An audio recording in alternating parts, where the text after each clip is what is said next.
you have 670,000 people arrested and you have 376,000 people executed. That is just horrific. Violence and the pursuit of violence had become part of the modern Soviet state. Ultimately, Stalin will be remembered as one of the bloodiest dictators in history. Hitler promised something different. Hitler promised that he could make Germany great again. What Mussolini dreams of more than anything else is to build a new Roman Empire. You're dealing with a man that's almost a living deity, and he cannot be questioned.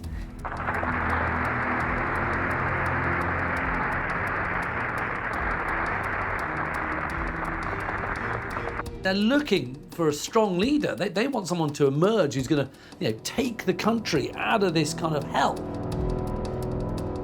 In that climate of hopelessness and despair, the cult of personality was a defining feature of his dictatorship. But we are determined to preserve our freedom no matter what the cost. One man who sees what happens to Mussolini's corpse and learns from it is, of course, Adolf Hitler. And it's the abuse of Mussolini's corpse that leads Hitler to make a decision to actually kill himself.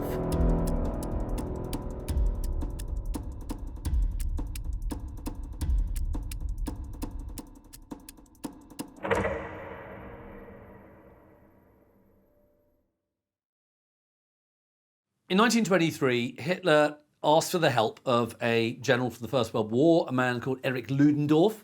And he says to Ludendorff, I want to have a coup. And I want to take control violently. And this becomes known as the Beer Hall Putsch.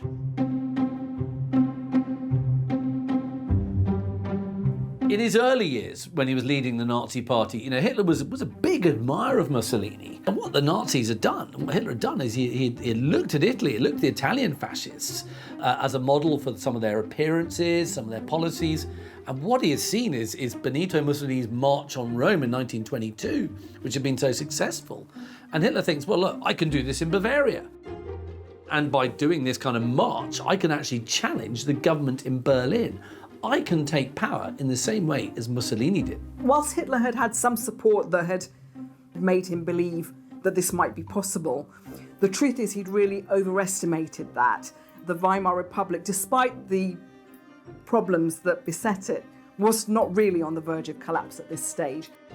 But actually what the putsch does is brings Hitler to the attention of the wider German nation for the first time. And it's obviously generating big headlines in newspapers all over the world. And then, of course, he's arrested and you've got this 24-day trial, which is hugely publicised.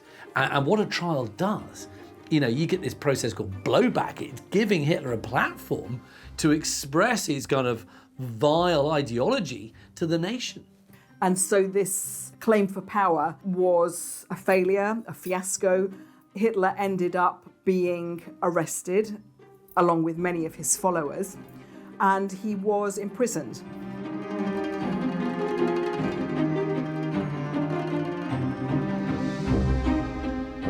On April the 1st, Hitler is sentenced to 5 years imprisonment at Landsberg prison for his involvement in the Beer Hall Putsch. And there he dictated Mein Kampf, so his struggles and his political ideas, to Rudolf Hess and Emil Morris. What this book does is to lay out Hitler's plans in a kind of very rambling, incoherent fashion for transforming German society into a society based on race. So throughout the book, Jews are equated with germs, and they're presented as the international poisoners of society.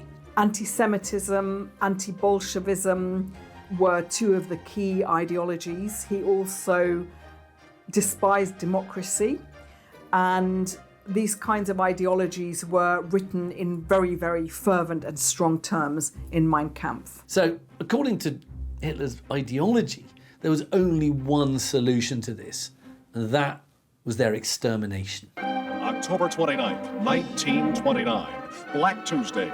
The New York Stock Exchange is in a panic. Frantic investors have scrambled to unload their stocks at any price. Everyone wants to sell.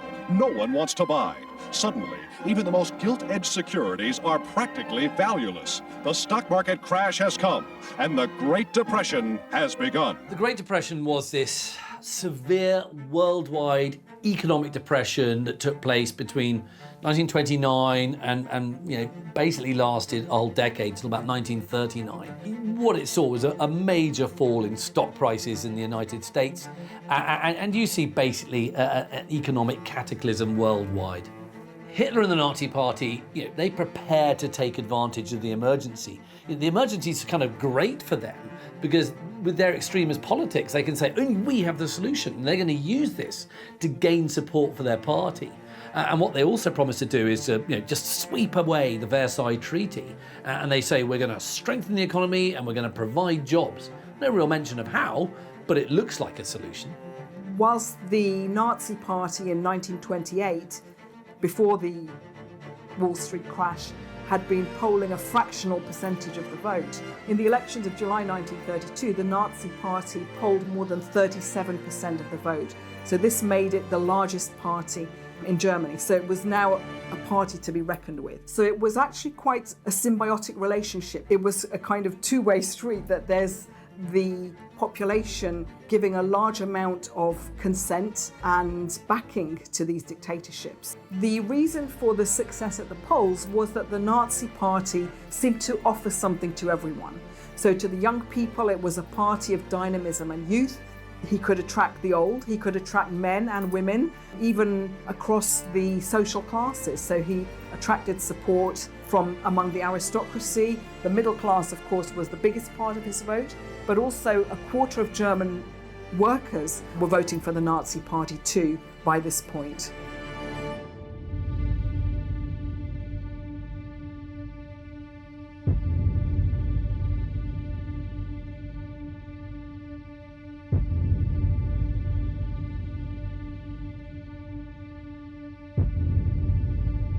Hitler had quite a lot of disdain for the other political parties. He was convinced that his party was the one that was going to make a difference, and he was determined at the end of 1932 to accept not a vice-chancellorship, but only the top position. He was determined and uncompromising about being Chancellor of Germany, and when Hindenburg offered him this position, he hailed that as the Nazi seizure of power. So this was his moment. On the 27th of February 1933, the Reichstag building is set on fire. Hermann Goering says this is definitely a communist plot. And at Hitler's urging, Hindenburg, who's the president, responds by signing the Reichstag fire decree on the 28th of February, just the next day. This allowed the cabinet to have full autonomy and to take any steps it considered necessary in order to safeguard public order. So this was a fundamental step in Hitler's consolidation of power. One of the first things Hitler does with the Reichstag decree is to basically suppress the activities of the German Communist Party. And he got 4,000 members arrested almost overnight. Essentially, Hitler was able to maneuver the situation so that the Nazi Party became the only party, so we see the arrival of a one-party state. It's very likely that the fire at the Reichstag was organised by the Nazis as a pretext for a kind of mass persecution of communists and social democrats in Germany. Of course, the purpose of the decree and the whole purpose of the fire, if the Nazis did indeed, set it, was to manufacture an excuse for repression and control. In the end, it doesn't matter whether the Nazis started it or not. The fact is the Nazis used it as an excuse to gain more totalitarian power.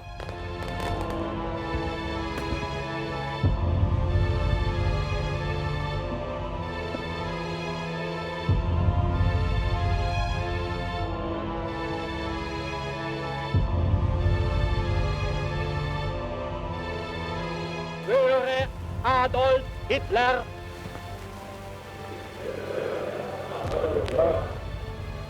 Unverbrüchliche Treue. Unverbrüchliche Treue. ihm und den mir von ihm bestimmten Führern, ihm und den mir von ihm bestimmten Führern, unbedingten Gehorsam, unbedingten Gehorsam. Die größte Eidesleistung der Geschichte ist geschehen. Der Sieg Heil! Sieg Heil! Mussolini could be conceived as something of a political chameleon because he changed quite a lot over time. So he started out his political life as a socialist, but he was also influenced by syndicalism and by anarchism. And then he founded his Italian Fascist Party. And then later on, even within that, his policies changed as the Italian fascist state became closer to Hitler's Nazi regime. And then we can see that his policies became much more influenced by Hitler.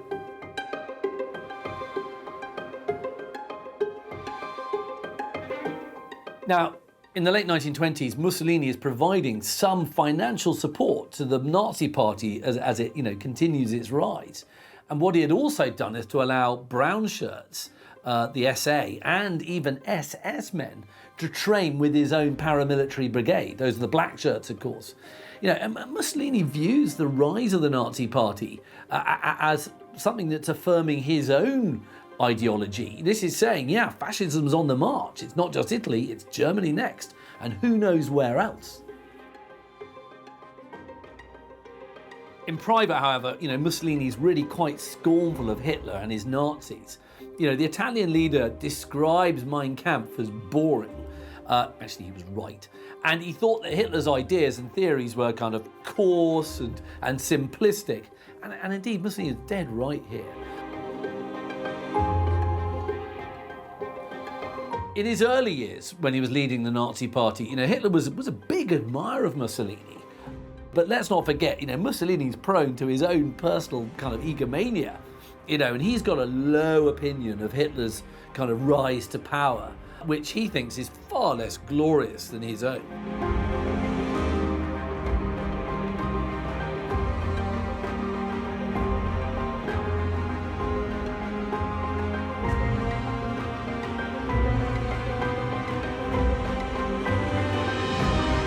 Even though they're both fascist dictators, the first meeting that takes place between Mussolini and Hitler, which is in Venice in June 1934, was frankly a bit of a disaster.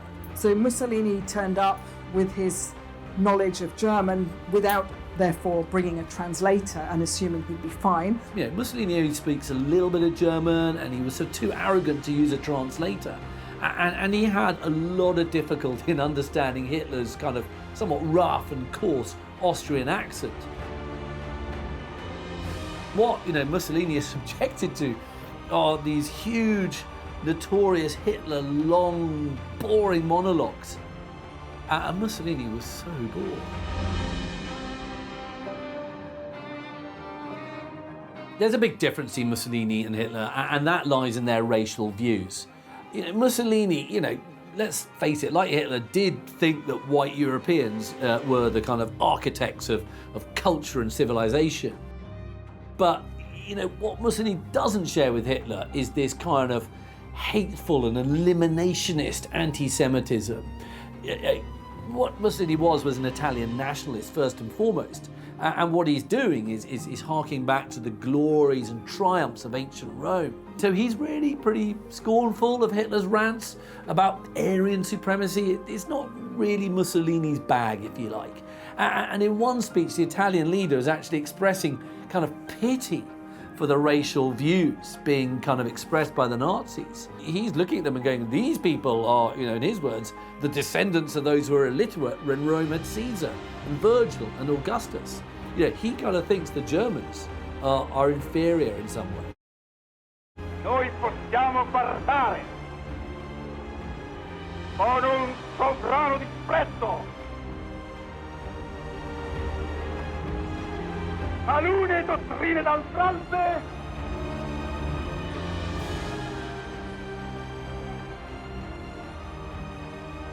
gente che ignorava la scrittura con la quale tramandare i documenti della propria vita in un tempo in cui Roma aveva Cesare, Virgilio ed Augusto. And so both men kind of walk out of Venice, this summit, and thinking, yeah, I don't think much of that guy.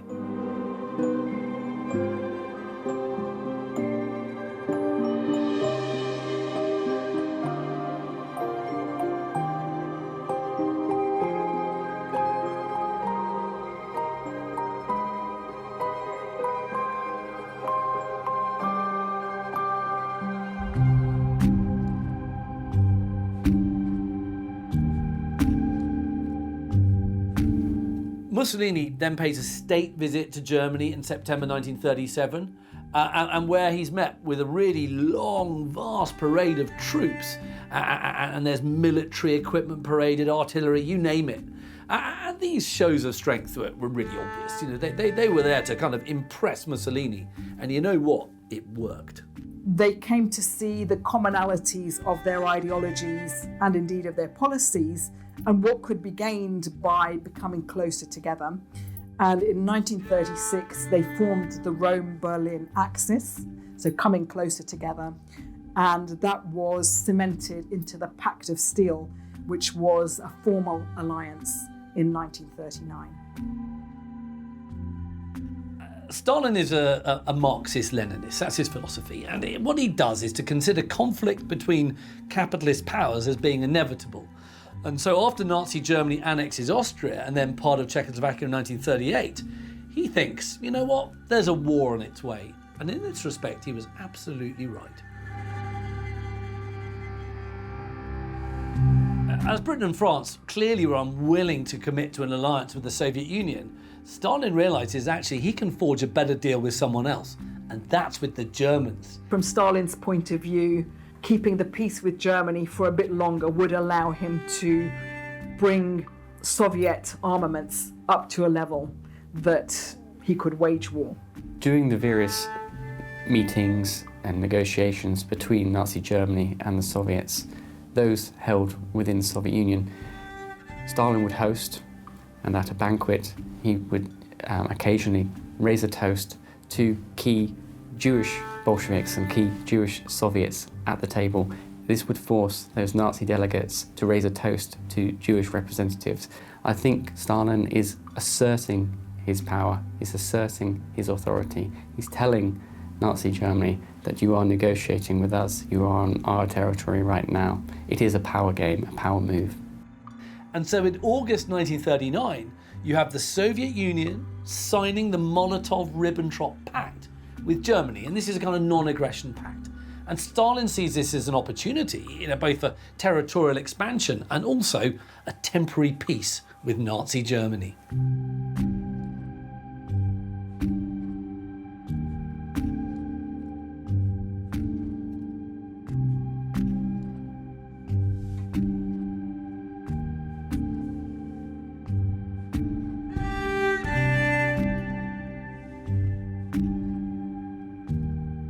By the late 1930s, we can see something of a shift in the relationship between Mussolini and Hitler, and we see Mussolini being much more heavily influenced by Hitler in a number of ways. So this could be seen by the introduction of a series of reforms to the way behaviour took place. So, for example, that the Italian forces were obliged suddenly to goose step, that civil servants were obliged to wear military uniform for the first time. So those kinds of things showing the closeness of the Italian regime to Hitler's, and just a kind of change in manners, a change in the way of behaviour in the Italian state, heavily influenced by Hitler. And this came to the fore in 1938 with the racial laws adopted by Mussolini's Italy.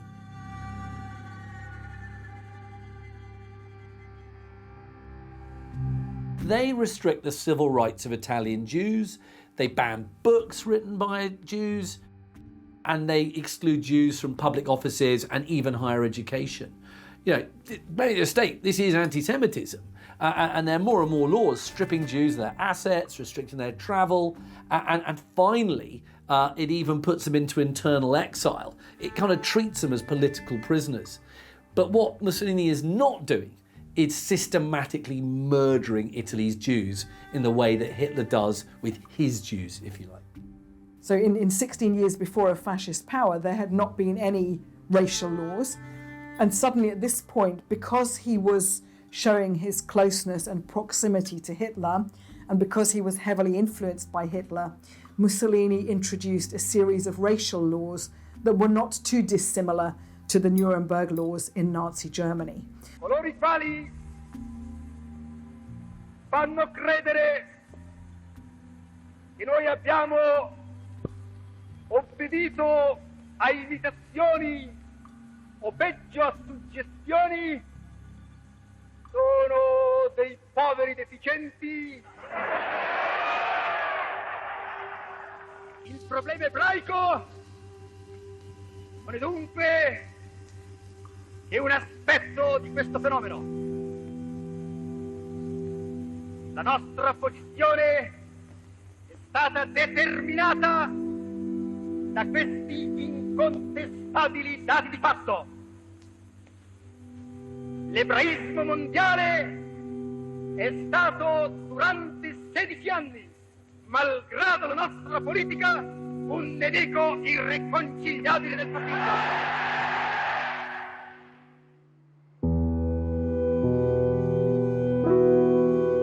What the Purge also does is to have this really quite significant effect on German decision-making during the Second World War. And you've got many German generals opposing an invasion of Russia. But Hitler disagrees because he argues that the Red Army was far less effective after Stalin had purged its intellectual leadership. Stalin was taken by surprise and shocked in June 1941 when Hitler unleashed Operation Barbarossa, so the Nazi invasion of the USSR. That whole non-aggression pact goes out the window in June 1941, and this is going to start, the most brutal war ever on the Eastern Front. And despite intelligence officers repeatedly telling him that Germany is going to invade, Stalin just ignored them, didn't believe it was true, and as a result was taken completely by surprise. In June 1942, the Germans begin a huge offensive in southern Russia. They want to punch their way down to get some oil fields. And what they're going to do is to threaten Stalingrad. Of course, that's a city named after the Soviet leader, and that's going to have a lot of propaganda value if Hitler can take it. I think as Nazi Germany invade the Soviet Union, that Stalin is feeling betrayed by enemy forces, again betrayed by those that he's negotiating with. It stokes his sense of insecurity and mistrust.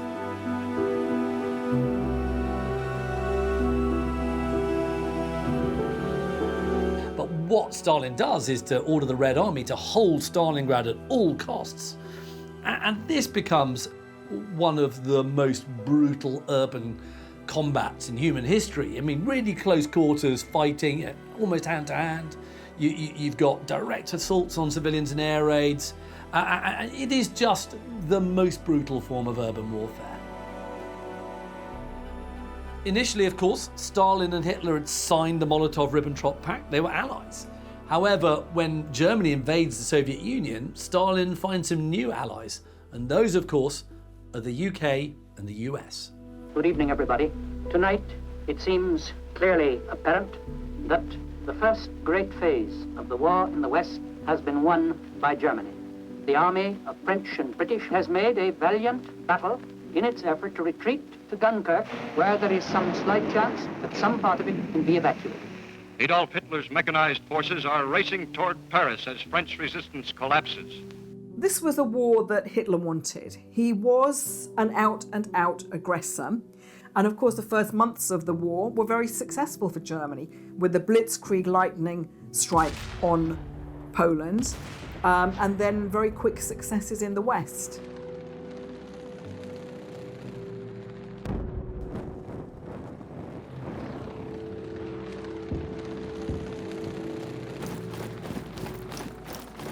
Mussolini is watching the progress of Hitler with actually quite a lot of jealousy. He's a bit bitter, to be honest. And as he sees each fresh German victory, he gets more and more livid. And he's starting to express the hope that maybe the Germans will be slowed down, or they'll have a defeat or some form of reverse, and that will make him feel a little bit better. You know, we don't like it when our friends are too successful, and this is what's going on here. But Germany, of course, just advances westward, you know, and not only takes all the Low Countries, but even, you know, takes France. And when France is on the verge of collapse, Mussolini felt he can't delay any longer. So then on June the 10th, 1940, there's this fateful declaration of war. La dichiarazione di guerra è già stata consegnata agli ambasciatori.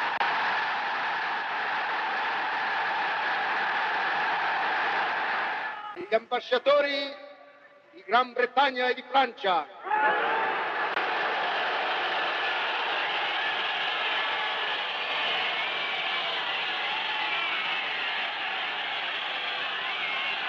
Popolo italiano, corri alle armi e dimostra la tua tenacia, il tuo coraggio, il tuo valore. Noi fascisti niezisti, zagonim pulju, отроним человечество, колотим крепкий гром.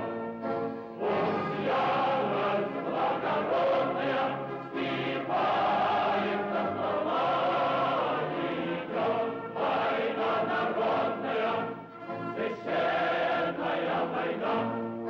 Пусть ярость благородная вступает на слова, идет война народная, священная война.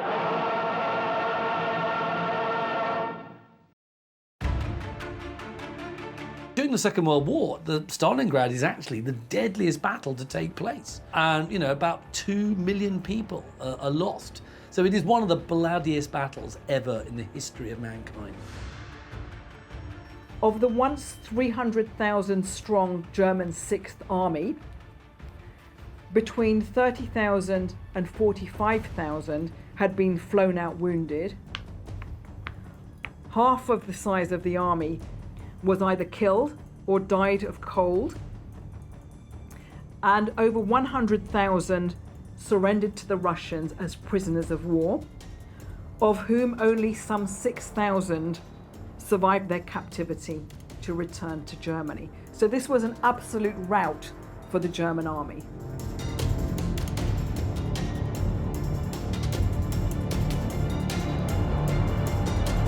Stalingrad, in many ways, is a turning point in the war.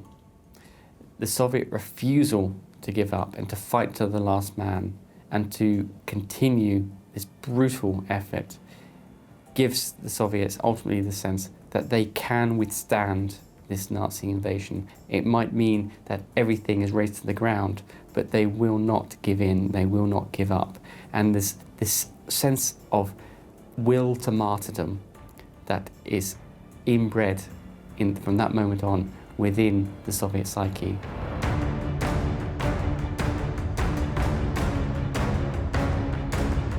Infamously, Stalin's son, who had been captured by Nazi forces, was offered in exchange for Nazi personnel, and Stalin refused to accept that exchange. It appears that Stalin is willing to accept that his son would potentially die in captivity rather than be exchanged. And this links to Stalin's wider policy of refusing the idea that his military forces, that his men and women, in some cases fighting, should allow themselves to be captured. They should fight to the death. It would be an honor to become a Soviet martyr, if you will. It's apparent by 1943 that Italy's military position is simply untenable. You've got the Axis forces in North Africa being finally defeated in the Tunisian campaign, and that's in early 43. And then you've also got Italian involvement on the Eastern Front against the Soviet Union. Setbacks are happening there as well. And then, to make matters worse for Mussolini, the Allies then invade Sicily. So, you've got the invasion of, Italy on its own doorstep, if you like. The Italian home front is in a bad way because you've got the Allies bombing. And of course, bombing campaigns take their toll. Factories are being brought to standstill. You've got raw materials, a stranglehold on them, coal and oil.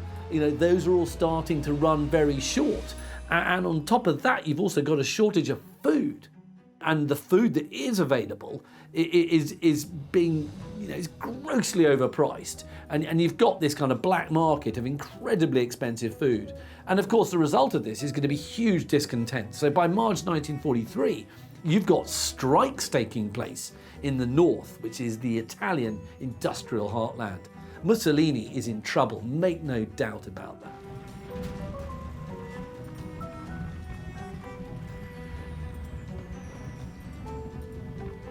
After the Italian surrender in North Africa in 43, the Germans begin to take precautions. They look at Italy and think it's going to collapse.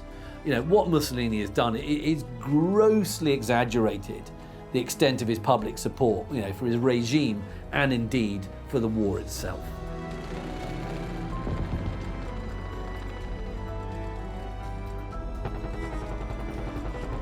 As the war years progressed, Mussolini's popularity with the Italian people declined. And the reason for this was that Italy was more and more dependent on Nazi Germany. You've got this German presence in Italy, and that starts to turn public opinion against Mussolini even more. And when the Allies invade Sicily, the Sicilians look at the Allies and go, these people are liberators, they're not invaders.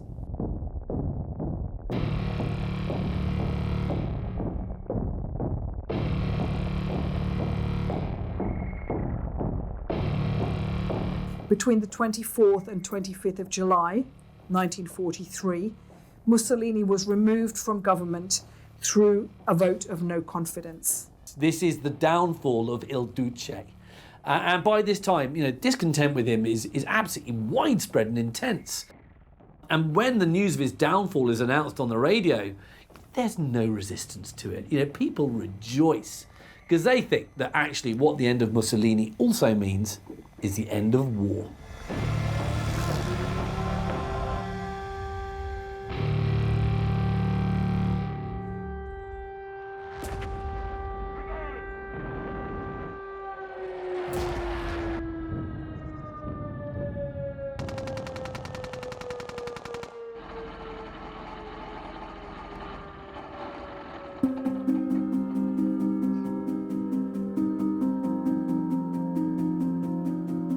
Had Hitler stopped after he'd successfully conquered France and the Low Countries and not decided in June 1941 that he was going to invade this really quite big country called Russia, he may have stayed in power.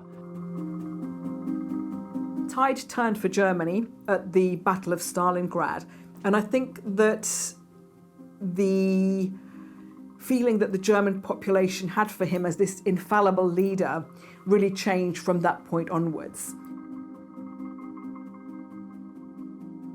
This is a war that Hitler has fought for too long, and he's fighting it to the death.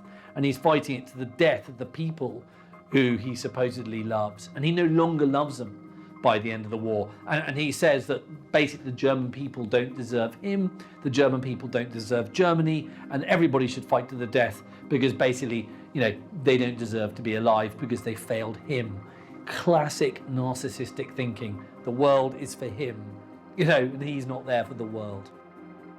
So whilst by this point, after Stalingrad, the cult of the leader was diminished somewhat, he'd created this myth of the Soviet hordes and this great Soviet enemy to such an extent that out of fear and out of desperation, both the army and the home front really worked until the bitter end before capitulation.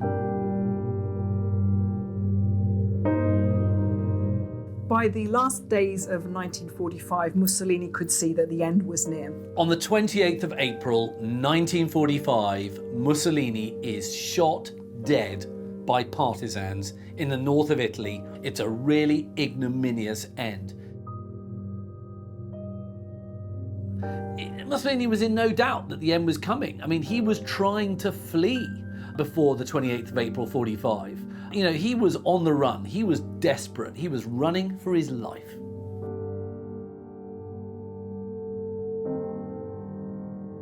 The day after Mussolini is killed, on the 29th of April 1945, his corpse and that of his mistress, Clara Petacci, they're dragged along and they're dumped on the ground in front of the old Piazzale Loreto. And there was some important symbolism to the location because this was where a few months earlier the Nazis had carried out some bloody reprisals on Italian partisans. And they're kicked and they're spat upon, and then the bodies are then hung upside down from the roof of an Esso petrol station. And then the bodies are then stoned. I mean, it's kind of endless abuse of these corpses by civilians.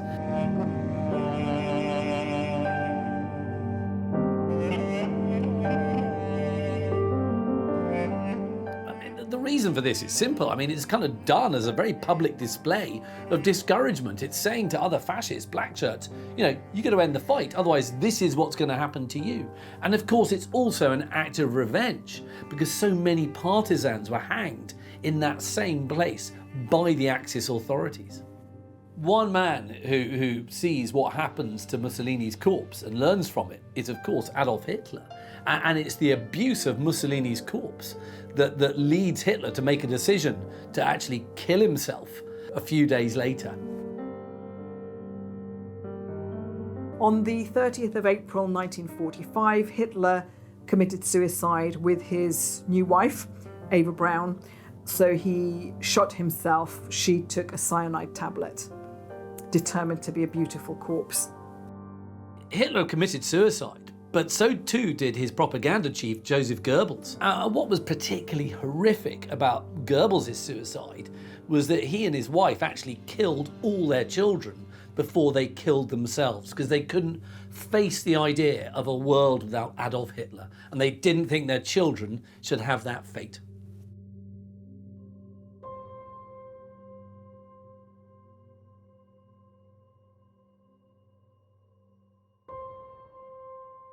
I don't think we can overstate the importance of victory, of winning the Second World War, or the Great Patriotic War, as it's known in the Soviet Union and still today in Russia.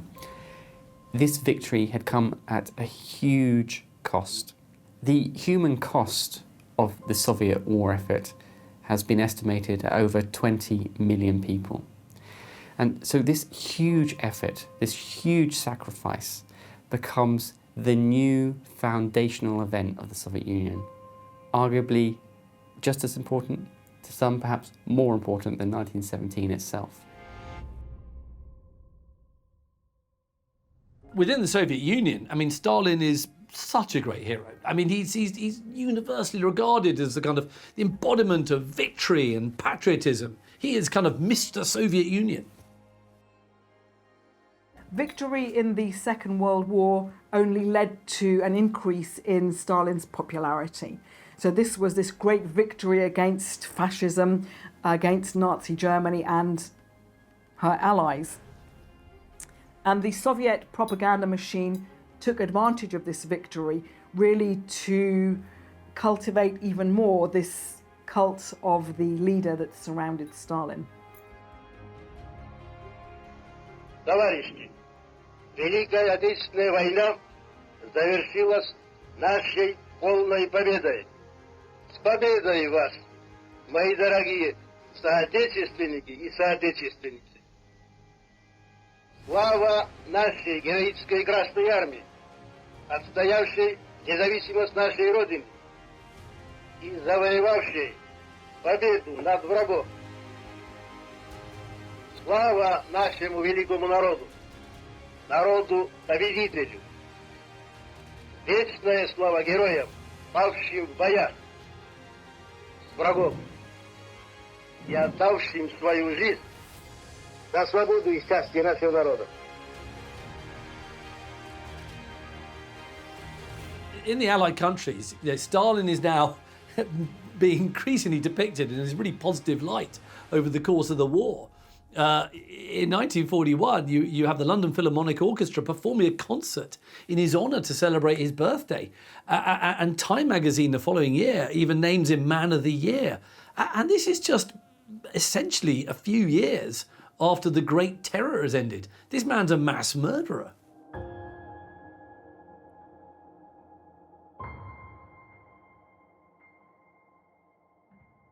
In the aftermath of the Second World War, what happens to the British Empire is it starts to decline, and that's going to leave the United States and the Soviet Union becoming the two dominant world powers.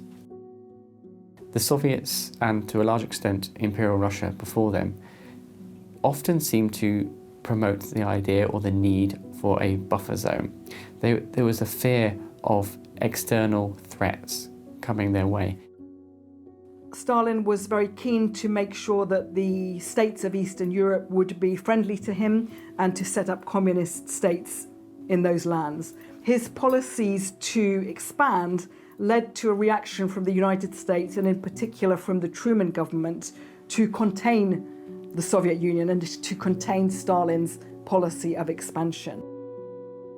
In detesting communist slavery, we know that the cost of freedom is high, but we are determined to preserve our freedom no matter what the cost.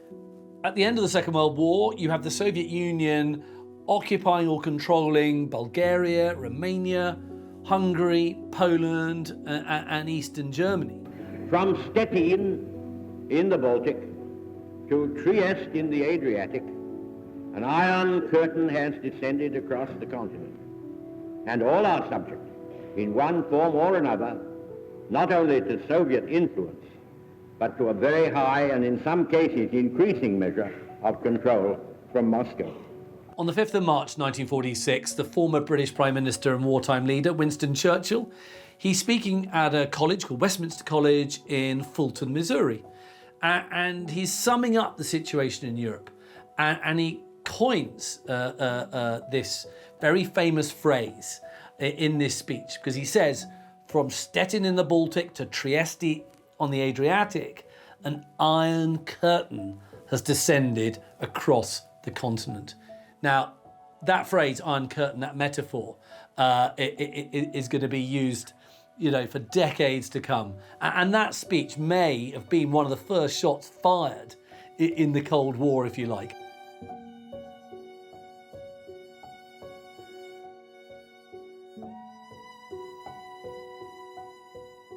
In the immediate wake of the Second World War, it's become apparent to the West just how much strength the Soviet Union could draw on.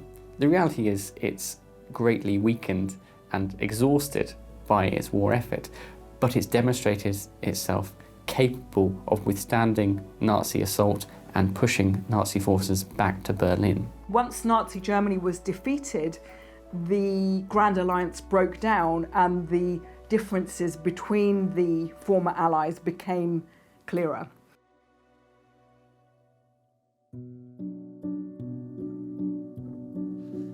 As soon as Stalin learns of the atomic bombs at Hiroshima and Nagasaki, he starts initiating a Soviet atom bomb project, and he pursues it aggressively, and it accelerates really rapidly.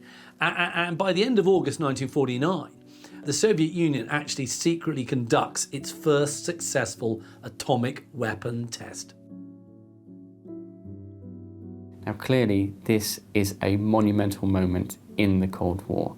This is the Soviet Union developing themselves, thinking of themselves as a superpower equal in the status of America, equal to the West. All right. Mr. Pshinsky, have you got any statement about President Truman's atomic bomb? Please excuse me. Does Russia have the atomic bomb, No, Mr. sir. Pshinsky? What do you do? Well, what's your reply to What do me? you do? But by this point, you're dealing with a man that's almost a living deity. You're dealing with someone whose sheer force of personality is at the center of the party, and he cannot be questioned. And so, to some extent, the Soviet Union is stuck in this position, unsure what's coming next, and it has to adapt to Stalin's health.